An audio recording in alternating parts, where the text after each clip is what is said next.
Hello everybody, and welcome to WeAwake. This is Louis Santos, iAwake's Business Development Director, and this week we are doing again another. We've invited again another guest host for this week's WeAwake session, and we are very, very excited. So today we have Dawson Church.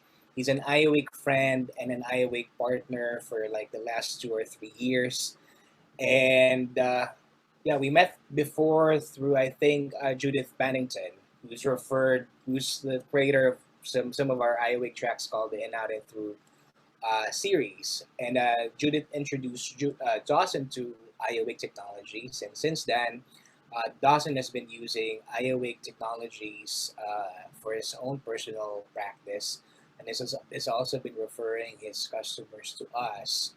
In particular, has been using Deep Delta in some of his guided meditations. And the Deep Delta is also the track that we'll be meditating with today in a few minutes. So let me just read a little bit of Dawson's bio before I hand you over to Dawson. So Dawson Church, PhD, is an award-winning science writer with 3 best-selling books to his credit. The first one is The Genie in Your Genes, was the first book to demonstrate the emotions drive gene expression.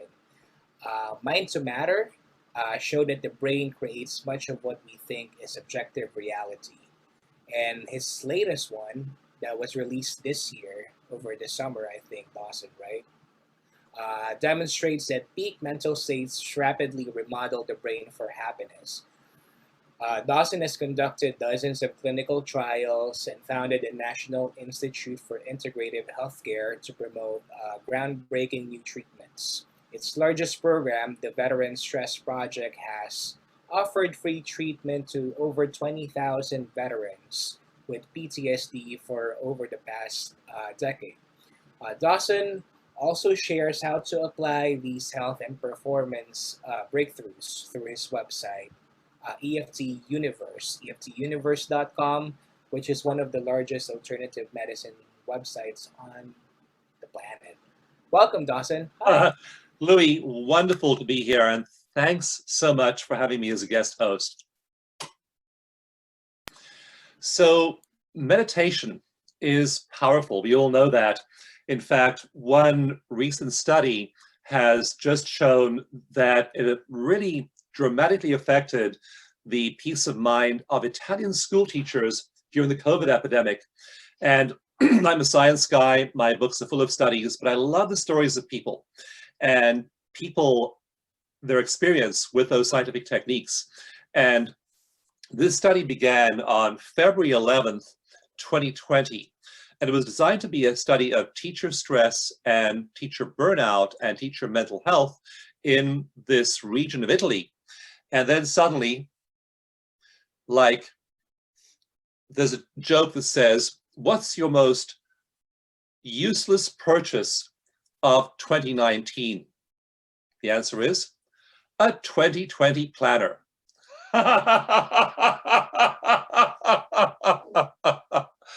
So these researchers had their plan all worked out, and then suddenly, February 11th, they begin this trial, and February 14th, and February 15th, and February 23rd, the unexpected happened. And so they turned that trial into a study of teachers' mental health during COVID.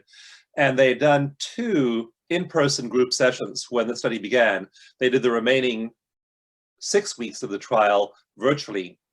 And what they found was dramatic improvements in those teachers' mental health. And in fact, when all the rest of the people around them were going through severe psychological stress and burnout, these teachers were resilient because they were meditating. They were meditating in a group via Zoom, just the way we're doing today.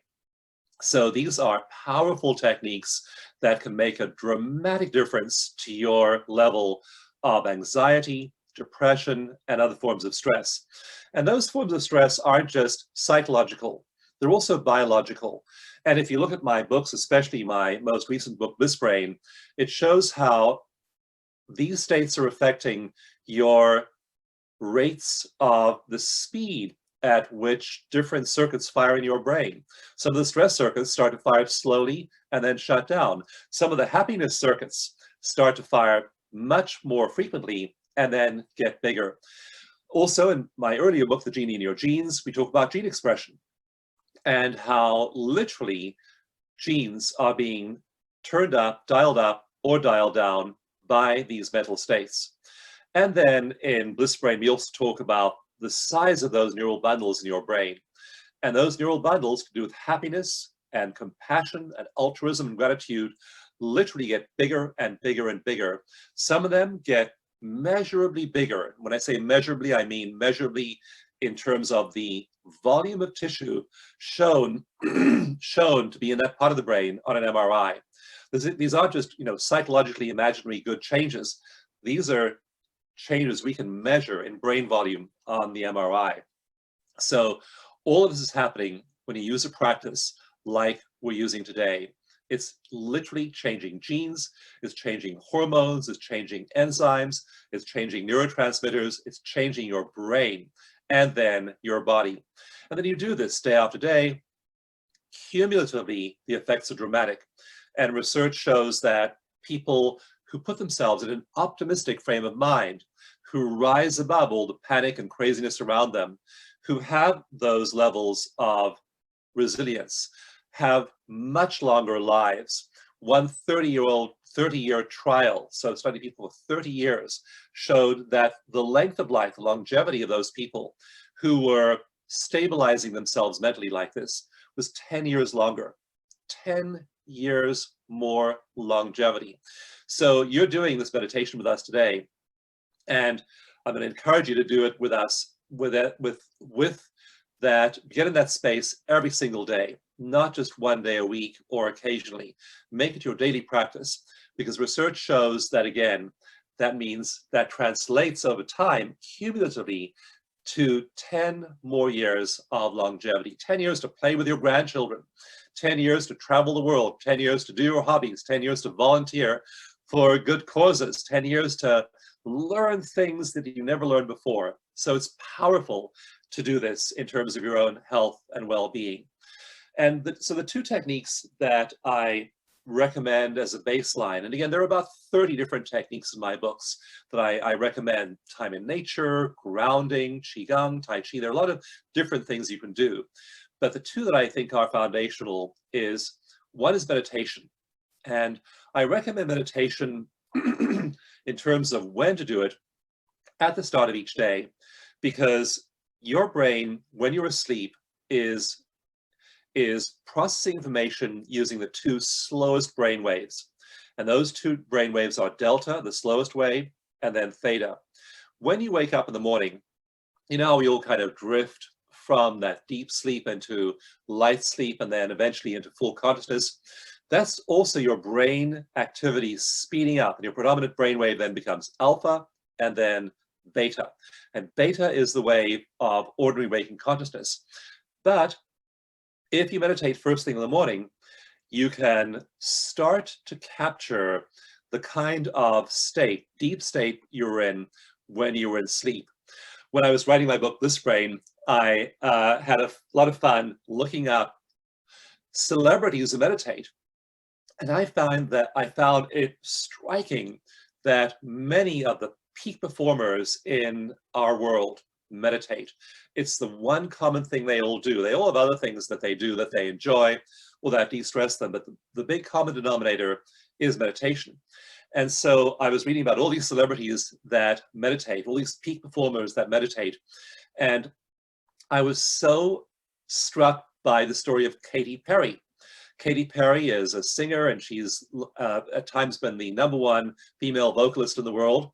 And what Katy Perry said about meditation is, I do it first thing in the morning, immediately I wake up. And so she has stumbled on that secret of capturing those slow waves of delta and theta before she gets into beta. And so if you do it first thing in the morning, then you are still in that relatively slow brainwave state, and you don't get all hyped up in beta and then have to calm yourself down again after half an hour in meditation. So I really recommend you meditate first thing in the morning. I'm also going to say there's one thing I strongly recommend you not do in the morning, and that is what most people do, is they pick up their phone. You have then given control of your consciousness to a whole bunch of people who do not have your best interests at heart or your health or your well-being. All they want to do is capture your eyeballs. Don't give them your eyeballs or your brain first thing in the morning. Take control of your life by meditating first thing in the morning. So that's the first thing to do. By all means, you'll look at your phone later on, but then you're looking at it from the perspective of an empowered, compassionate, grateful, loving, resilient human being, and you have far more capability of controlling your experience if you do that. So that's the first thing to do. Meditate in the morning. And even if you do that, things will happen at 9 a.m., at 1:30 p.m., at 4 p.m. that make you upset, that trigger your emotions, and then pull you out of that baseline of well-being. And the practice I recommend you do then, the practice I recommend you do then, when you find yourself deviating from that baseline of well-being, is EFT tapping. And that is simply using acupuncture to regulate your energy system. And research shows that when you use acupuncture or acupressure, which EFT uses, simply tapping on acupuncture points like this, and there are a dozen of them that we tap on those 12, and then you'll quickly regulate your brain and your nervous system. And so when people are triggered emotionally, the emotional brain lights up. The emotional brain, the midbrain, the limbic system becomes highly active. And you see this in an MRI scanner. We've had veterans do this. We've had people who are struggling with cravings do this, and their emotional brain is highly lit up. When they start tapping, it's absolutely remarkable what happens. Their emotional midbrain just goes dormant. So it's a way of controlling negative emotion throughout the day and rapidly then returning to your peaceful state you got to in meditation early, first thing in the morning. So you want to maintain that state throughout the day. When you deviate, when you read some upsetting news, when you have an upsetting interaction with a family member or team member, you don't want to hang out in that negative emotional space for 2 hours, 4 hours, or till next week when you can see your therapist. You want to get back into that space right away. And EFT will put you there.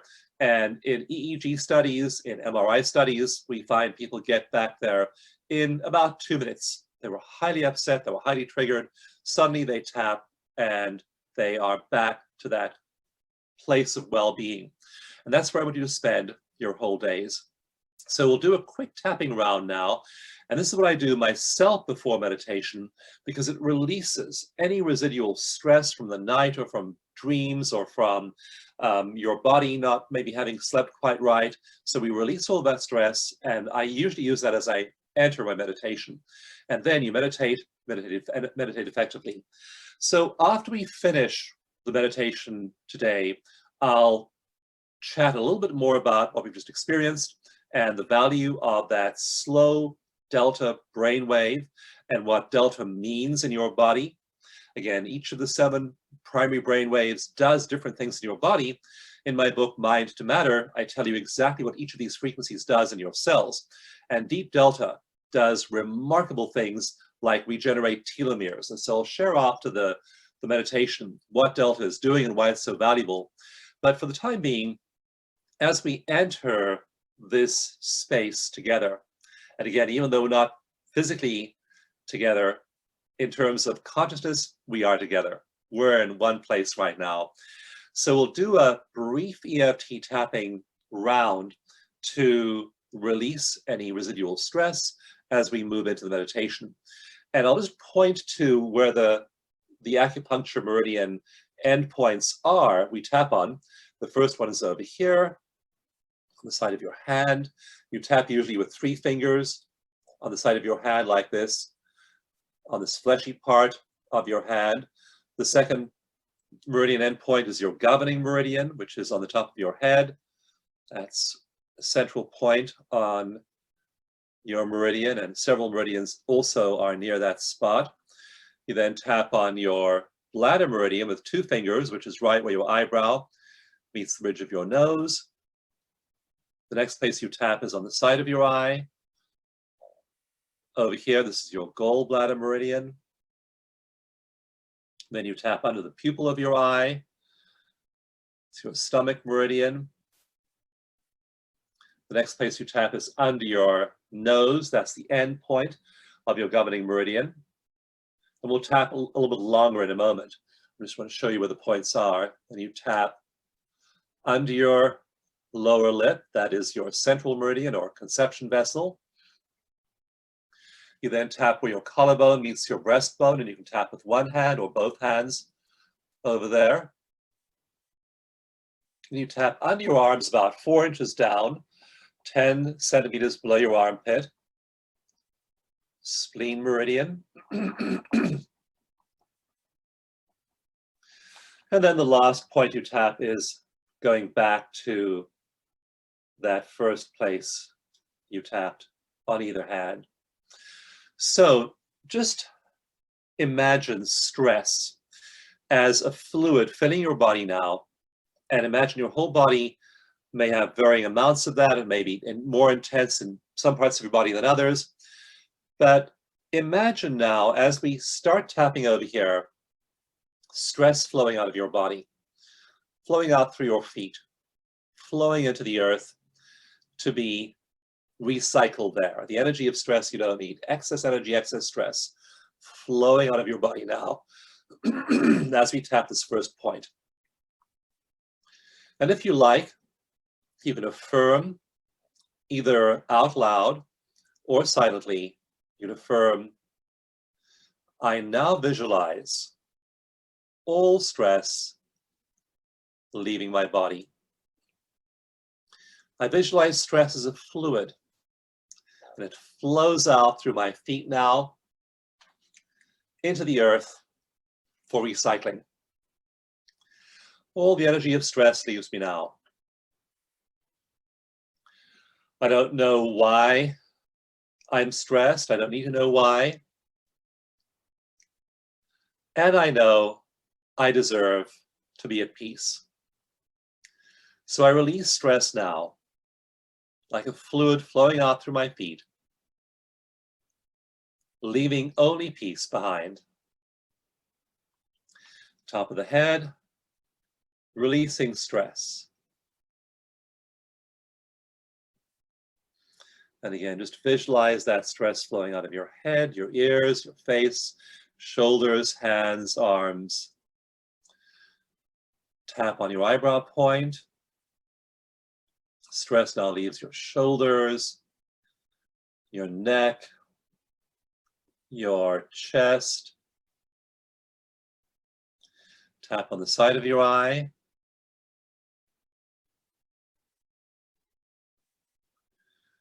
Stress now flows out of my body, my back, my torso, my pelvis, my hips.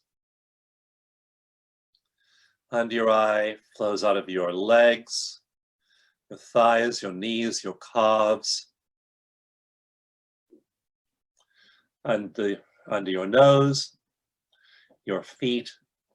And now look, just scan your body and find any remaining pockets of stress that haven't been released, and tap under your lower lip and affirm with me, either silently or out loud, I now release any remaining pockets of stress there might be in my body. Collarbone points leaving my body, completely available for peace, for love, for joy. Under your arms, for gratitude, for altruism, for positive emotion. One more time on the side of your hand. I now release anything and everything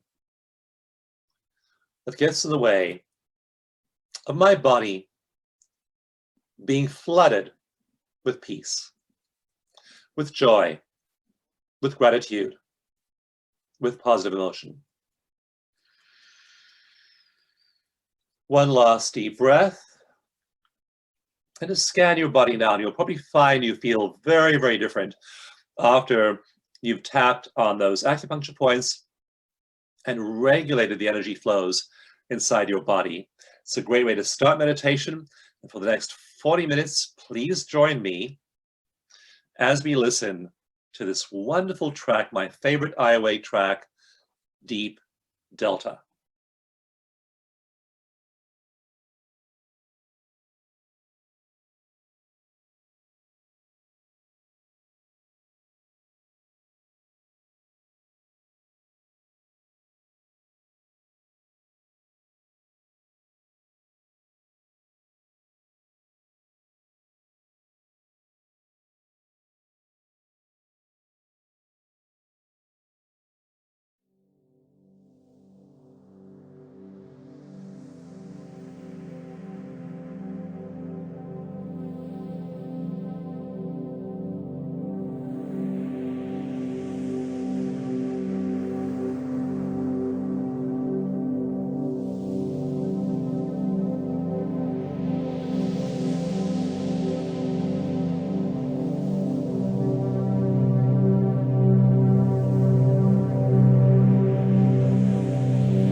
And as we move from this meditative state, into ordinary waking consciousness, begin by feeling the breath moving in and out of your body.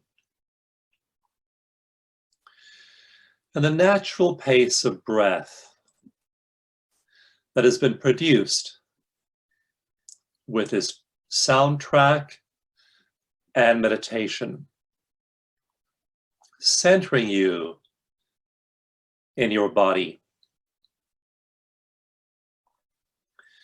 and centering you in your breath. Feel the positive emotions moving through your body. Gratitude, joy, compassion, thanksgiving, optimism, and feel how good it feels to be in a body filled with those positive emotions. And to anchor in this experience so that it persists throughout the day, tap gently on the side of your hand, anchoring in these good feelings. I'll say an affirmation for you. You don't need to say anything yourself. I'll say this for you.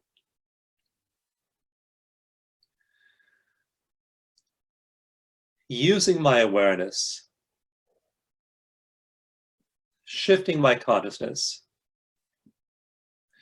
I feel wonderful. And I choose to continue feeling wonderful all day long.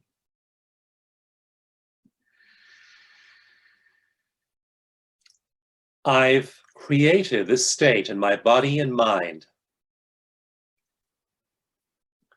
and I choose to continue creating this state between now and when I meditate again. And whenever I feel myself leaving this state, triggered by negative emotion, I breathe, I tap, I remember how good I feel now, and I choose to go back to that state. Top of the head, I chose the state now. I choose the state always. Eyebrow. And when I lose the state, I choose to go back. Side of the eye, and I correct myself immediately.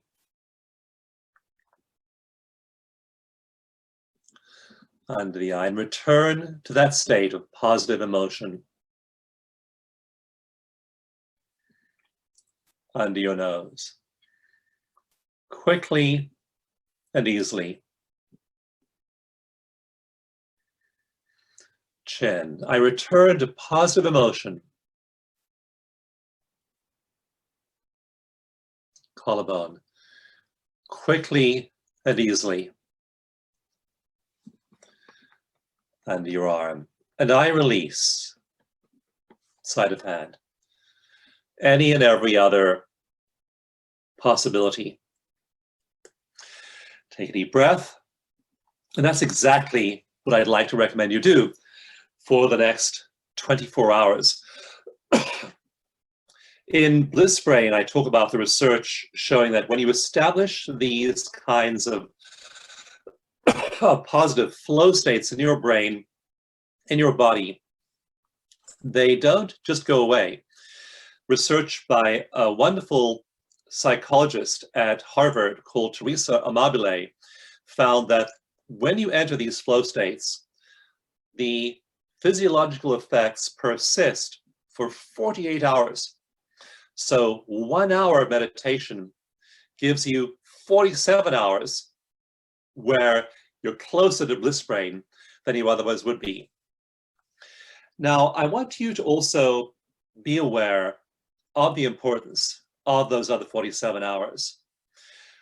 The most important hour of your day is not the hour you meditate. In fact, the hour you meditate is the least important part of your day. And that's probably a surprise to hear me say that. And this was taught to me by a really remarkable meditation teacher called Andrew Viddick. And I've been learning from Andrew. I've been friends with him for 40 years. And the analogy he uses in my conversations with him, which I talk about in Bliss Brain, is the ladder. And he says, when you're meditating, you get high on the ladder of experience, high on the ladder of consciousness. You're way up there, this elevated state, emotional state, mental state, physical state. You've lowered cortisol, you've raised DHEA, you've got a lot of the neurochemicals of ecstasy flowing through your brain, like serotonin, dopamine, anandamide, nitric oxide, oxytocin. All of those things are rising in your brain, even as stress biochemistry reduces. So there you are in meditation. You feel wonderful now. But the most important hours of your day aren't those when you're at the top of the ladder, where you are now. The most important hours of the day are what happens and where you are in the ladder between today, between now, this meditation, and the next meditation. So you've now ascended all these rungs on the ladder. You've ascended in consciousness, you've ascended vibrationally, you've ascended attitudinally, you've tuned up your physiology, your brain is now functioning in a much more coherent way. So there you are at the top of the ladder. Where you start tomorrow's meditation depends on how many rungs you fall down the ladder in the next 23 hours. So if you start off this high level today and you only fall 2 rungs down the ladder, then tomorrow you're high up on the ladder and it's easy and quick to get to that high level. But if you begin today and then you don't take care of your consciousness, you allow negative emotion to dominate your thinking and feeling, you don't tap, you get lost in all the preoccupations that the world of distractions gives you, and you'll fall many rungs down the ladder. Then you start from that low point tomorrow, and you have to climb all the way back up again to get to the place where you are now. So if your meditation practice is being high on the ladder in meditation, and in the next 24 hours you only fall 2 rungs down, then tomorrow's meditation, you pop up there really quickly. Maybe you only fall 2 rungs down the ladder the next day, and then that high point is much more reachable than if you fall way down the ladder. And then maybe you're 4 rungs down the ladder, and then you get back to the top, and then 2 rungs down the ladder again. And so what's happening now is you're maintaining the state for the other 23 hours of the day. And if instead of tapping, of dissipating your stress the other 23 hours, you read the news and you get caught up in the latest hysteria. There's always mass hysteria about something. Like in 2020, there's been mass hysteria about the pandemic and about the financial crash and about the elections and about all kinds of economic and geopolitical turmoil. But I can tell you, there's always something to worry about. There's always something to distract you and pull your awareness into fear. And so if you get into all either your personal drama or the global drama, and now maybe you're falling 25 rungs down the ladder, and you have to climb up 25 rungs tomorrow to get up to that high state again, and maybe you're only there for a little while or a small portion of your meditation, then you fall 25 rungs down again the next day. And you have to climb up all those 25 rungs the following meditation. Then you fall down 30 rungs the following day and have to climb back up. And then 20 rungs the following day, you have to climb back up. You want to make sure you focus on the other 23 hours of your day and that you fall as few rungs down the ladder as possible. Now, for me personally, that means paying attention. It means paying attention to the quality of my relationships, the quality of my day. Yesterday, I had some difficult things to deal with in my business and with my team. And I kept breathing, kept staying away, where I was in a Zoom meeting that wasn't going very well. I just did some tapping. No one could tell I was doing some tapping. Here, you can see I'm tapping. You can't tell I'm tapping. I'm tapping on my side of my hand point right over here now. But I was tapping in that Zoom meeting, and I didn't fall down the ladder. And the other people in the meeting were falling down the ladder, dealing with this difficult situation at work, and I stayed up high.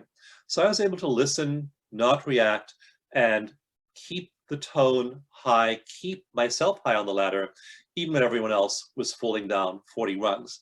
So you want to be able to do that for yourself throughout your day. In your relationships, do that.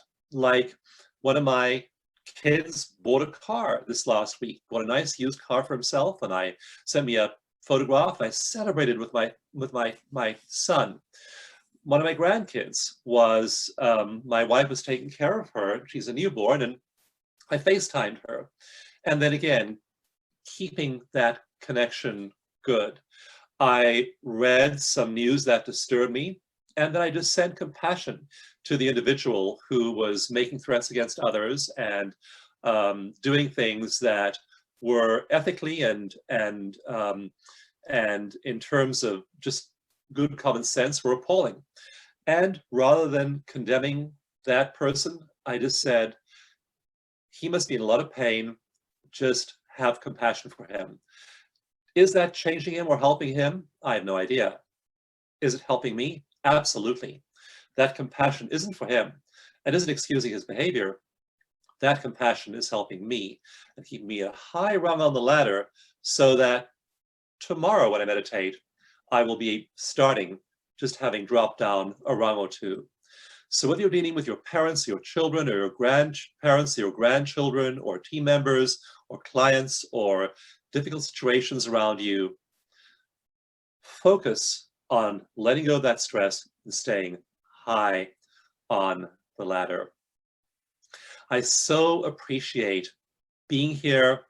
I so appreciate sharing with you. I so appreciate you caring enough for yourself to show up. You've showed up here for over an hour to take care of your own well-being. Now it's time to take care of your own well-being over the next 23 hours till tomorrow's meditation. I really want that for you. And again, my books are filled with ideas, techniques, tools, tips to get you there. I want you to have the benefit of all of those tools, tips, and techniques, to little ideas, little hacks to keep yourself in that high plane. And then your brain starts to change very, very quickly. In MRI research, I talk about in this brain, we show people's brains changing substantially in 4 weeks. Their brains in 4 weeks start to function like the brains of a Zen master. It doesn't take long if you just stay at that high point on the ladder. So thank you again for sharing your time, loving yourself enough to show up for yourself and share this intimate time in energy, in consciousness, in that high state with me.